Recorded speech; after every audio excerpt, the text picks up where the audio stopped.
తగ్గించాల్సిన బాధ్యత ప్రతి ఒక్కరిపైన ఉందన్నారు ప్రకాశం జిల్లా కలెక్టర్ రాజబాబు. యువకులు, ఉద్యోగులు, మహిళలు ఈ దిశగా దృష్టి సారించాలని పిలుపునిచ్చారు. ప్రతి నెల 3వ శనివారం రాష్ట్ర ప్రభుత్వం ప్రత్యేక ఇతివృత్తంతో కార్యక్రమాలు నిర్వహిస్తుంది. తాజాగా క్లీన్ ఎయిర్ ఇతివృత్తంతో జిల్లా వ్యాప్తంగా కార్యక్రమం చేపట్టారు. ఈ మేరకు ఒంగోలులో స్వర్ణాంధ్ర, స్వచ్ఛాంధ్రపై నిర్వహించిన కార్యక్రమానికి కలెక్టర్ తో పాటు వివిధ శాఖల అధికారులు హాజరయ్యారు. వాయు కాలుష్యాన్ని నివారించేందుకు అందుబాటులో ఉన్న మార్గాలను అనుసరించాలని కలెక్టర్ రాజబాబు ప్రజలకు సూచించారు. కార్యాలయాలు, కాలేజీలు, ఇతర అవసరాల కోసం బయటికి వెళ్లేవారు వాహనాల్లో కాకుండా సైకిల్ పై వెళ్లాలని సూచించారు. వాహనాల ద్వారా వచ్చే వాయు కాలుష్యాన్ని తగ్గించడంతో పాటు మొక్కలు నాటాలని పిలుపునిచ్చారు కలెక్టర్ రాజబాబు.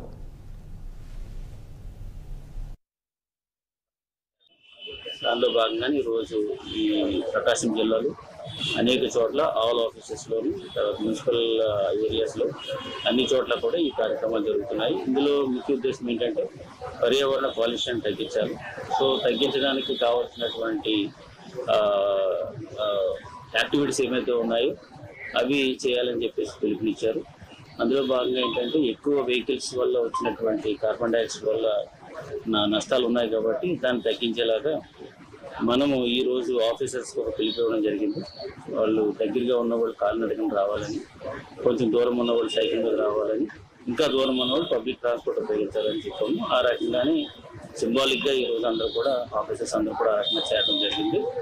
సో కాలుష్యాన్ని తగ్గించేది చెట్లు. సో అందుచేత ఆ చెట్లు నాటే కార్యక్రమం కూడా కలెక్టరేట్లో ప్రారంభించాము. సో ఇందులో అందరూ కూడా officers, women officers, male officers, media మిత్రులు అందరూ కూడా పార్టిసిపేట్ చేశారు. సో ఈ మూమెంట్ని కంటిన్యూగా తీసుకెళ్ళాలి. ఒక రోజు అనేది కాకుండా నిత్యం కూడా స్వచ్ఛత అనేది ప్రతి ఒక్కరి మైండ్లో ఉండాలని సందర్భంగా తెలియజేస్తున్నాం. దానిలో భాగంగానే ఈరోజు ఈ ప్రకాశం జిల్లాలో అనేక చోట్ల